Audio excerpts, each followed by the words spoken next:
Oui, des décisions arbitrales qui seront discutées longuement par l'ensemble des supporters, que ce soit durant la soirée, que ce soit durant les prochains jours évidemment, mais que c'est cruel pour cette équipe de France, une défaite extrêmement cruelle des Bleus qui pourtant avaient offert une splendide première période, un combat d'intensité absolument époustouflant dans ce premier acte. 6 essais, 3 de chaque côté, du jamais vu tout simplement dans une rencontre à élimination directe dans l'histoire de la Coupe du Monde. Des Français impressionnants physiquement dans le début de cette rencontre, mais qui sur les coups de pied adverses ont commis trop d'erreurs. Et les Springboks, les champions du monde en titre, ils savent profiter de la moindre erreur de cette équipe de France pour inscrire donc ces 3 essais. Les Bleus étaient pourtant en tête à la pause. Les Bleus étaient toujours en tête grâce à une pénalité de Thomas Ramos après l'heure de jeu. Il a fallu attendre la 67e minute de jeu pour voir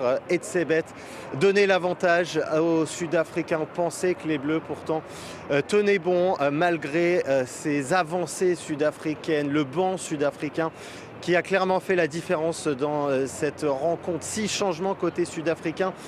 Dès la 50e minute de jeu, la charnière sud-africaine qui a été changée juste après la pause, et ça a permis à ces Springboks d'aller de l'avant, de mettre ces Français sur le reculoir et finalement de passer devant malgré un Antoine Dupont revenu au plus haut niveau alors qu'on s'inquiétait pour le capitaine français. Il a été absolument époustouflant dans cette rencontre, mais ça n'a pas suffi.